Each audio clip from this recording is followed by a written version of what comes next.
आइए हम लोग रेनबो सेकेंड में फर्स्ट चैप्टर पढ़ रहे थे और मैं इस पर 2 क्लास में आप लोगों को पढ़ा चुका हूँ। इसमें आज 3rd क्लास है और आज हम लोग 6 नंबर से 6 में कुछ पढ़े थे, लेकिन 6 नंबर से आज हम लोग स्टार्ट कर रहे हैं। तो आइए देखते हैं। A man is not necessarily happy because he is rich or unhappy because he is poor। मैं इस पर डिस्कस कर चुका था, फिर भी मैं 6 से स्टार्ट किया हूँ तो मैं इसका मीनिंग बता देता हूँ।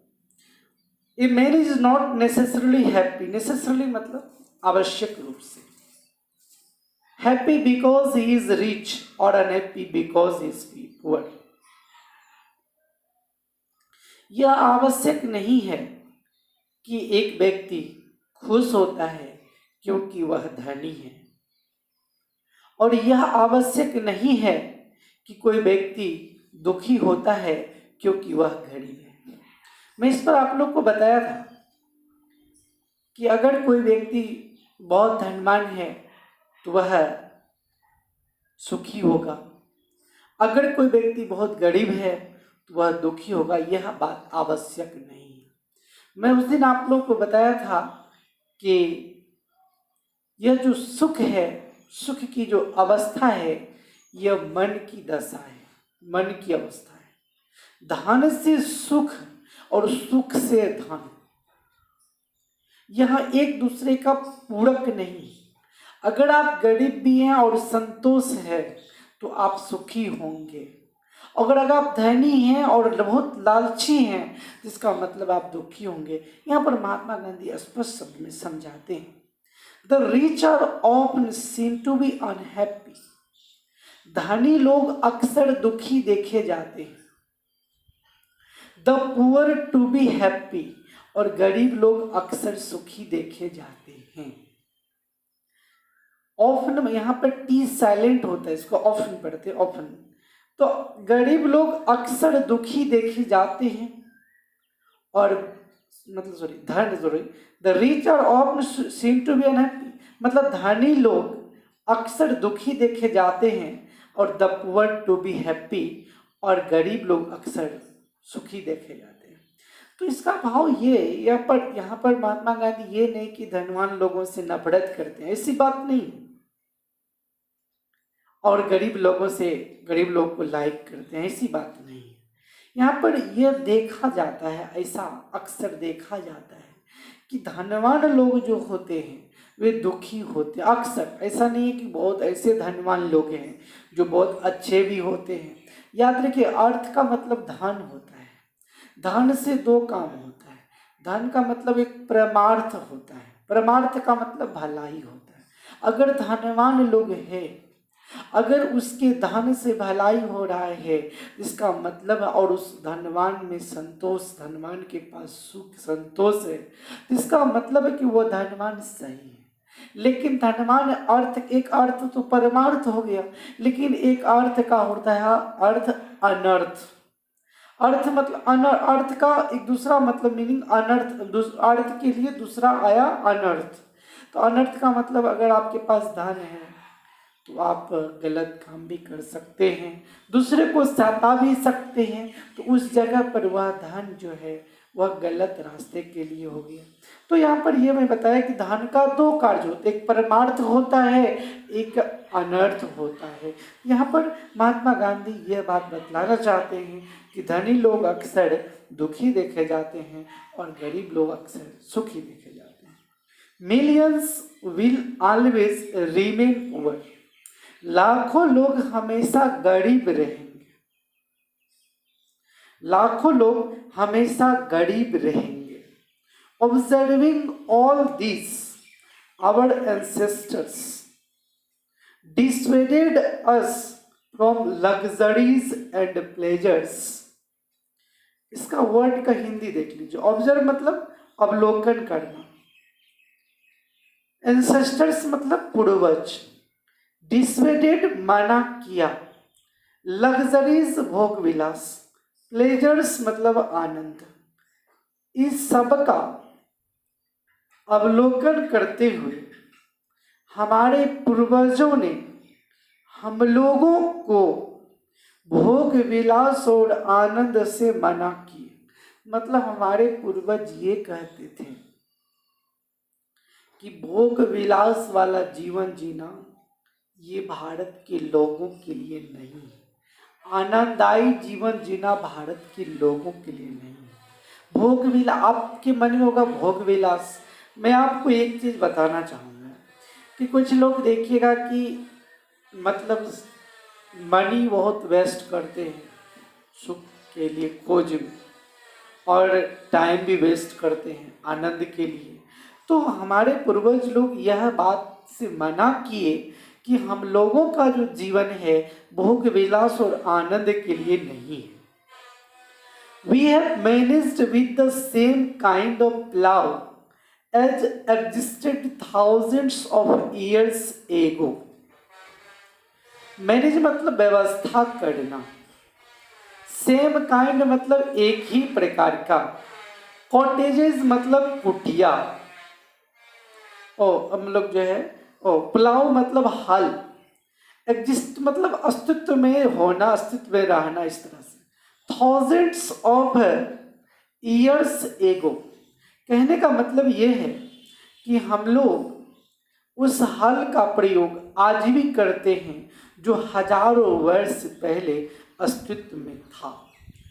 यह जो बात हम लोग पढ़ रहे हैं, महात्मा गांधी का जो निबंध पढ़ रहे हैं, यह 100 वर्ष पहले महात्मा गांधी के द्वारा महात्मा गांधी लिखे थे इसको। उस समय में हमारे जो सभ्यता, हमारे यहाँ हमारे देश के जो लोग थे वे हल का प्रयोग करते थे। तो इसलिए महात्मा गांधी कहते हैं कि हमारी सभ्यता और संस्कृति में, हमारी सभ्यता और संस्कृति में पहले लोग जो हल का प्रयोग करते थे वो आज भी हम लोग कर रहे हैं। We have retained the same kind of cottages that we had in former times, and our ingenious education remains the same as before. Retained मतलब कायम रखना, बना के रखना, retained। हम लोग उस कुटिया को जो कि हजारों वर्ष पहले हमारी सभ्यता और संस्कृति में मौजूद थी, उस कुटिया को आज भी हम लोग बनाए हुए हैं। We had in former times, जो हम लोगों के मतलब हम लोगों के पास पूर्व समय में उस कुटिया का हमारे पूर्वज लोग पुरुष में यूज करते थे। And our ingenious education remains the same as before। आपको मैं एक चीज और बताना चाहूंगा कि स्वदेशी शिक्षा, इंजीनियस मतलब स्वदेशी शिक्षा, मतलब पहले जो शिक्षा, पहले आपको जानते होंगे गुरुकुल में हमारे पूर्वज लोग अध्ययन करते थे और वृक्ष के नीचे शीश गण जो होते थे वे शीश लोग लकड़ी काट करके लाते थे, भिक्षाटन करके लाते थे और उसमें गुरु और शिष्य रह करके विद्या उपार्जन करते थे। इस तरह से पहले किया करते थे। तो महात्मा गांधी का कहना है कि उस कुटिया का आज भी हम लोग बनाए हुए हैं जो पूर्व समय में था, और हमारी जो स्वदेशी शिक्षा है आज भी वैसा ही है जैसा पहले रहा था। तो we have had no system of life करोडिंग कंपटीशन, हम लोगों के पास जीवन को क्षय करने का कोई सिस्टम नहीं है। आप कहिएगा क्या कि मतलब जीवन का सिस्टम, जीवन को क्षय करने का, तो एक चीज याद रखिएगा, एक होता है कि अब जीवन को विकास करना, एक होता है ह्रास करना। तो हमारी सभ्यता और संस्कृति में ऐसा कोई इस तरह का कोई भी सिस्टम नहीं है जो हमारे जीवन को डिक्रीज करे, बल्कि हमेशा इंक्रीज करे, वो सिस्टम है। यहाँ पर मैं बताया था लाइफ कोरोडिंग कंपटीशन, मतलब जीवन को ह्रास करना, जीवन को नीचे ले जाना। Each followed his own occupation or trade and charged a regular wage. Each मतलब प्रत्येक, फॉलो मतलब अनुसरण करना, ऑक्यूपेशन मतलब पेशा, ट्रेड मतलब व्यापार, चार्ज रेगुलर वेज का मतलब चार्ज रेगुलर वेज मतलब नियमित मजदूरी पाना। कहता मतलब प्रत्येक लोग अपना पेशा या व्यापार करते थे और नियमित मजदूरी भी पाते थे। It was not that we did not know how to invent machinery, but our forefathers knew that if we set our hearts after such things, we would become slaves and lose our moral fiber. It is not that, ऐसा नहीं था कि, we did not know how to invent machinery. Invent मतलब आविष्कार करना, ऐसा नहीं था कि हम लोग मशीनों का आविष्कार करना नहीं जानते थे। बट आवर फोरफादर्स, लेकिन हमारे पूर्वज, फोरफादर मतलब पूर्वज, न्यू दैट हमारे पूर्वज जानते थे कि we set our hearts after such things, अगर हम लोग इन चीज़ों के पीछे अपना दिल लगा देंगे, अगर हम लोग आविष्कार करने लगेंगे, we would become slaves and lose our moral fibre. Slave मतलब गुलाम, लूज मतलब खोना, मोरल फाइबर मतलब चरित्र। हम लोग, हमारे पूर्वज जानते थे कि अगर हम लोग इन चीज़ों के पीछे लग जाएंगे, अगर इन चीज़ों का आविष्कार करने लगेंगे तो हम लोग गुलाम बन जाएंगे और हम लोगों का चरित्र पतन हो जाएगा। They therefore, after due deliberation, decided that we should only do what we could with our hands and feet. इसलिए, therefore मतलब इसलिए, डेलिब्रेशन मतलब विचार विमर्श, ड्यू मतलब चलते होता है, इसलिए विचार विमर्श करने के बाद हमारे पूर्वजों ने निर्णय लिए कि वी शुड ओनली, हम लोगों को करना चाहिए what we could with our hands and feet, जो कुछ हम लोग अपने हाथों और पैरों से कर सकते हैं वही चीज करना चाहिए। हमारे पूर्वज कहते थे कि हम लोग को, मतलब हम लोगों को जो काम करना चाहिए सिर्फ अपने हाथों और पैरों से करना चाहिए, मतलब मशीन की सहायता नहीं लेनी चाहिए। लेकिन एक चीज मैं बताना चाहता हूँ, हमारे पूर्वज लोग वैसा कहते थे, लेकिन आज का जो समय है, अगर मशीन की सहायता नहीं लेंगे तो हम लोग जीवित नहीं रह पाएंगे। तो आगे देखते हैं। They saw that our real happiness and health consisted in a proper use of our hands and feet. They saw that, लोगों ने देखा, our real happiness, हम लोगों का जो वास्तविक खुशी है, और हम लोग का जो वास्तविक खुशी और स्वास्थ्य है, कंसिस्ट मतलब बना होना, ये वर्ब है, ईडी लगा हुआ है। In a proper use of our hands and feet, मतलब हम लोगों का जो खुशी है और स्वास्थ्य है, यह हाथों और पैरों के उचित प्रयोग में ही निहित है। दे फर्दर रीजनड, 7 नंबर में, they further reasoned that large cities where a snare and a useless encumbrance, and that people would not be happy in them, that there would be gangs of thieves and robbers, prostitution and vice flourishing, and that poor men would be robbed by rich men. इसका हर word एक देख लीजिए, हर word का meaning. Further मतलब आगे, reason मतलब तर्क देते थे, रीजन भाग हेतु है, तर्क देते थे। स्नेर मतलब जाल, यूजलेस मतलब बेकार, इनकम्बरेंस मतलब भार या बोझ, गैंग मतलब तो जानते समूह, चोरों का समूह, प्रोस्टिट्यूशन गलत काम करने वाले, वाइस प्रोड्यूसिंग पाप को बढ़ाने वाले, इन दैम, रॉब मतलब लूटना। दे फर्दर रीजन दैट, वे आगे तर्क देते थे कि हमारे पूर्वज लोग कि बड़े शहर जाल के समान होते थे, जाल के समान होते थे, और बेकार के बोझ या भार थे बड़े शहर।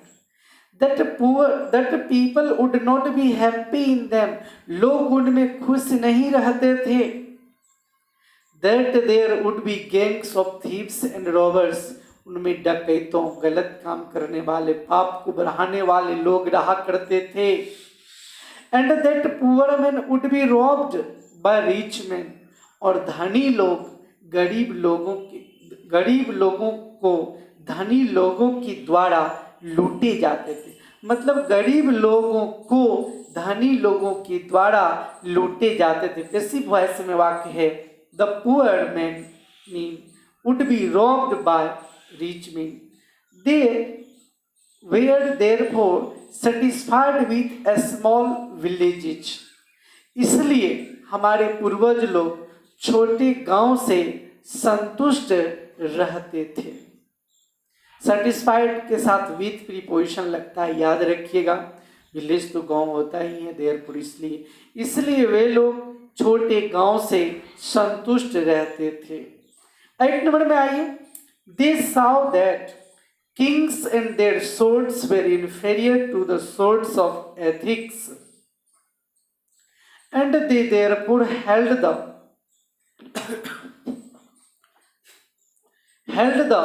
sovereign of the earth to be inferior to the riches and the fakirs। हमारे पूर्वज लोगों ने देखा कि पहले राजा लोग शासन करते थे, आप लोग जानते हैं, और राजा लोग जो शासन करते थे उनकी जो तलवारें थी, उनका जो शासन था, नीति शास्त्र का मतलब जो धर्म के अनुकूल नियम है उसी को नीति शास्त्र कहते हैं। नीति शास्त्र के नियमों से घटिया था उन लोगों का नियम, और वे सब जो है पृथ्वी पर जो शासन करते थे, ऋषि और फकीर के शासन से घटिया शासन था। क्योंकि राजा लोग जो शासन करते थे भारत पर, मतलब विश्व पर जो शासन करते थे, तो वे लोग सही ढंग से अपनी प्रजा का देखभाल नहीं करते थे। और एक चीज और, कुछ राजा ऐसे हुए जो अपनी प्रजा का बहुत देखभाल करते थे। यहाँ पर राजा की तुलना और ऋषि और फकीरों के राज की तुलना यहाँ पर किया गया है, महात्मा गांधी करते हैं। A nation with a constitution like this is fitter to teach others than to learn from others. एक ऐसा राष्ट्र, कॉन्स्टिट्यूशन मतलब संविधान होता है, विधि विधान या संविधान जो कहिए कॉन्स्टिट्यूशन। उच्चारण पर ध्यान दीजिएगा, ये अगर आपको प्रॉब्लम उच्चारण पर होगा तो ऑक्सफोर्ड वगैरह में आप देख सकते हैं कॉन्स्टिट्यूशन ही है। ए nation with a constitution like this, मतलब ये भारत एक ऐसा राष्ट्र है, मतलब इस तरह के संविधान के साथ वाला राष्ट्र है जो दूसरों को सिखाने के लिए उपयुक्त है, न कि दूसरों से सीखने के लिए। एक चीज मैं बताया था पहले भी, आप लोग को जब पढ़ा रहा था रेनबो सेकेंड, मतलब यह बात बताया था कि यह राष्ट्र दूसरे को सिखाने के लिए उपयुक्त है, लेकिन इसके पास कुछ सीखने के लिए नहीं, मतलब सब कुछ पहले से सीखा हुआ है। This nation had courts, lawyers and doctors, but they were all within bounds। इस राष्ट्र में कौन कौन थे? कचहरी है, वकील थे, डॉक्टर्स थे, लॉयर्स थे, कोर्ट्स थे, but they were all within bounds। लेकिन वे सब एक दूसरे पर रोब नहीं जमाते थे, सब वे लोग अपनी सीमाओं के अंदर रहते थे। Everybody knew that प्रत्येक आदमी जानते थे कि these professions were not particularly superior. उनका जो पेशा है वह विशेष रूप से बढ़िया नहीं था, मतलब वही थे। तो प्रत्येक आदमी यह जानता था कि उसका अपना जो खास पेशा है वो सबसे बढ़िया नहीं था। कहने का मतलब है कि सब लोग जानते थे कि एक दूसरे से सभी जुड़े हुए थे, मतलब एक दूसरे पर डिपेंडेंट थे, एक दूसरे पर रोब नहीं जमाते थे, एक दूसरे को लूटते नहीं थे। They were considered people's dependent. Moreover, these wakils and Veds did not rob people. इसके अलावा ये लोग जो थे वकील और वैद ये लोगों पर रोब नहीं जमाते थे। They were considered people's dependent. वे लोग लोगों पर आश्रित समझे जाते थे। Not their masters. वे लोग अपने को मालिक नहीं मानते थे, वे लोग लोगों पर आश्रित समझे जाते, मतलब समझते थे अपने आप को। Justice was tolerably fair.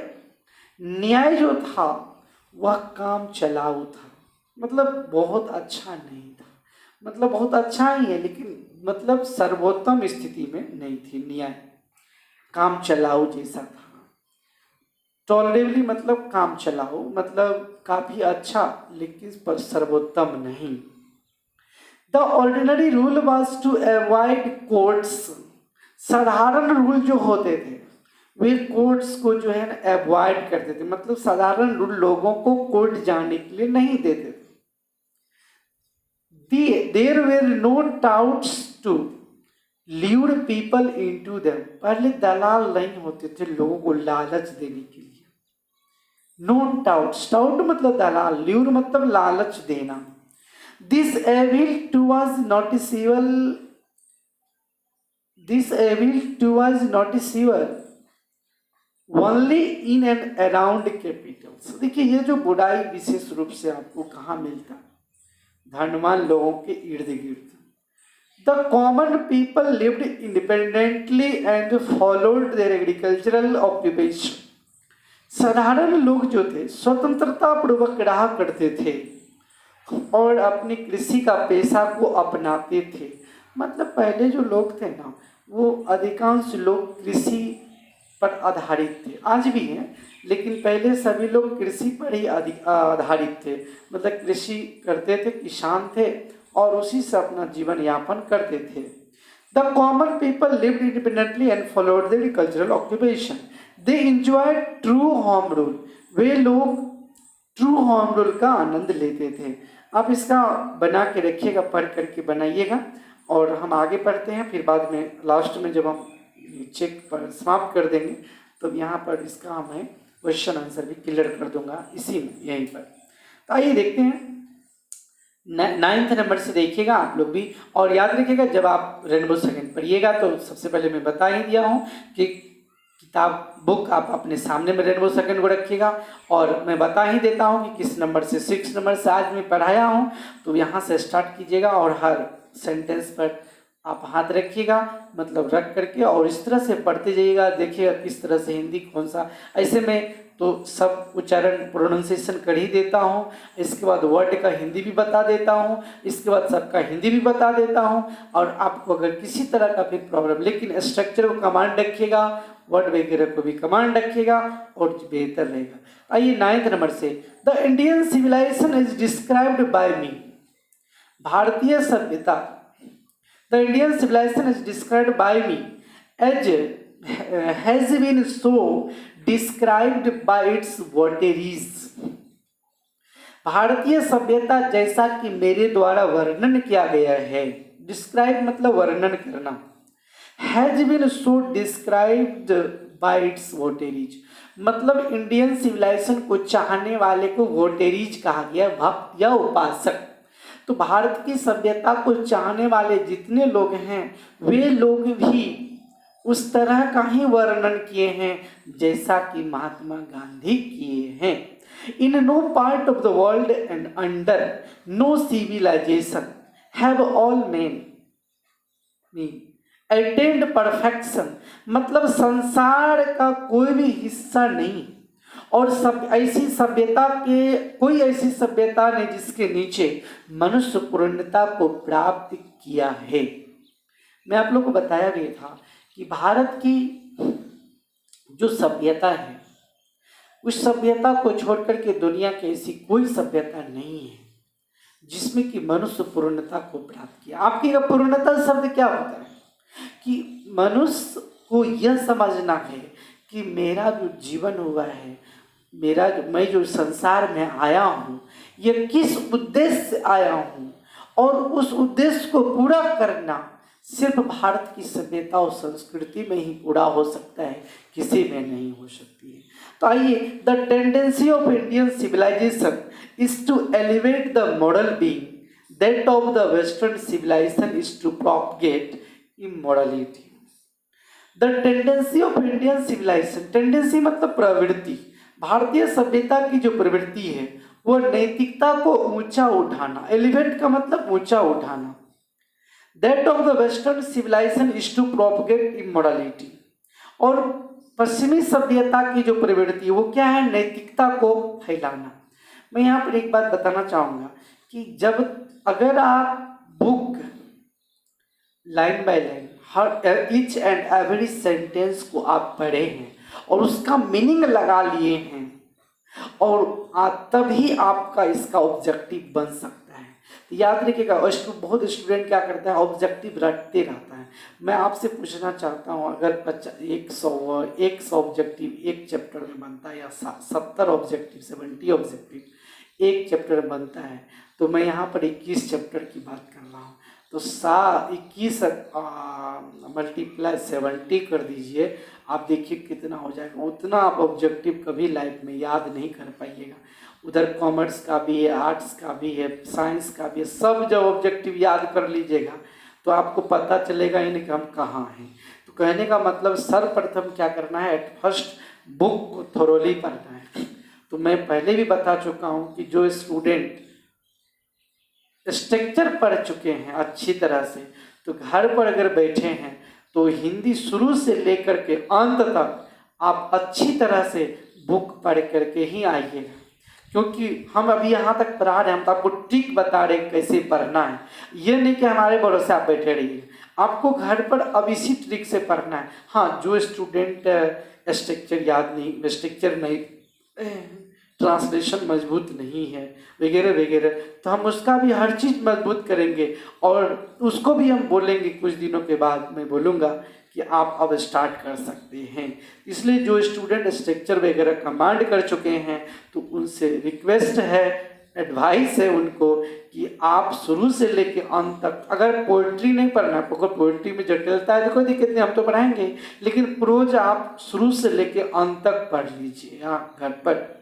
इसलिए मैं अभी जो मैं पढ़ा रहा हूँ इससे के 2-3 मेथड है। एक तो ऑब्जेक्टिव क्लियर हो जाएगा, दूसरी बात प्रोनाउंसिएशन क्लियर हो जाएगा, तीसरी बात वर्ड क्लियर हो जाएगा, और चौथी बात ये है कि आप जो कभी आप अदर कंपटीशन की तैयारी करेंगे तो उसमें पैसेज जो बनाएंगे वह पैसेज आपका बनना स्टार्ट हो जाएगा। तो याद रखिएगा, बुक पढ़ने का मतलब है ट्रांसलेशन वो कमांड, वर्ड कमांड, और इसके बाद अगर ये 2 चीज़ कमांड है और ग्रामर भी आप पढ़ ही रहे हैं, वॉइस, टेंस, स्ट्रक्चर, ये सब कमांड होना चाहिए। ऐसे मैं पढ़ा ही चुका हूँ, आप वीडियो में भी देख सकते हैं।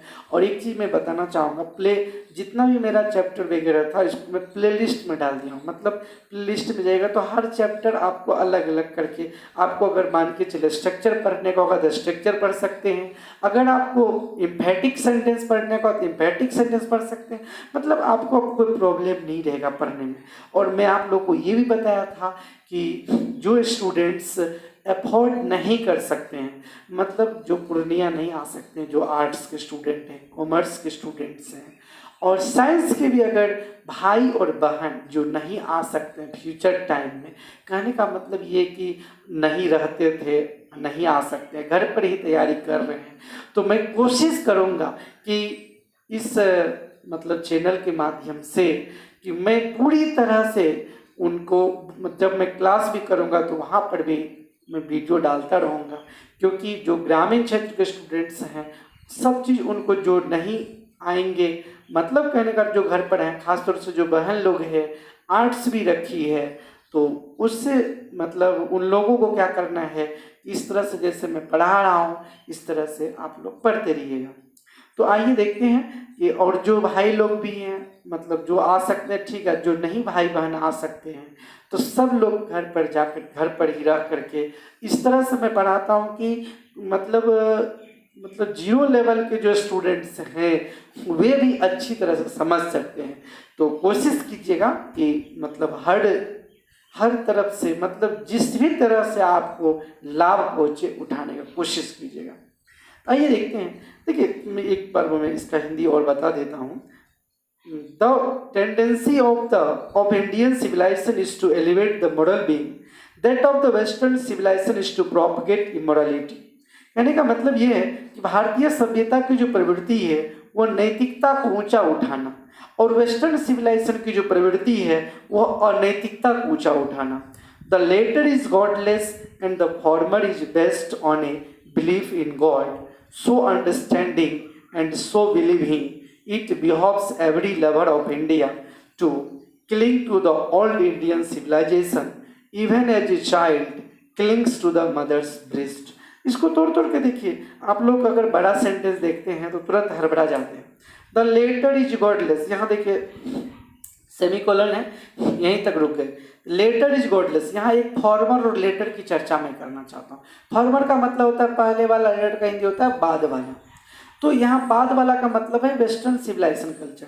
गॉडलेस का मतलब होता है नास्तिक, मतलब बाद वाला नास्तिक होता है। The former is based on a, मतलब पहले वाला जो है वह भगवान में विश्वास करता है। मतलब Indian civilisation culture based on God का मतलब मैं तो पहले ही बताया था कि भारत की सभ्यता को निर्माण जो किया गया वो भगवान के द्वारा, और पश्चिमी सभ्यता का जो निर्माण किया गया वो मनुष्य के द्वारा। और उसमें क्या है कि वे लोग तो नास्तिक होते, भगवान में विश्वास नहीं करते हैं। So understanding and so believing it behoves every lover of India to cling to the old Indian civilisation. एक चीज यहाँ पर देखिए, जितना भारतीय सभ्यता को समझिएगा उतना विश्वास होगा। अंडरस्टैंडिंग और believing it behoves every lover of India to cling to the old Indian civilisation even as a child clings to the mother's breast. देखिए जिस तरह से कोई बच्चा अपने माँ की गोद में जाकर चिपक जाता है, उसी तरह से भारत के जो प्रेमी है, भारतीय सभ्यता के जो प्रेमी हैं वे भी भारत की सभ्यता से उसी तरह से चिपके रहते हैं।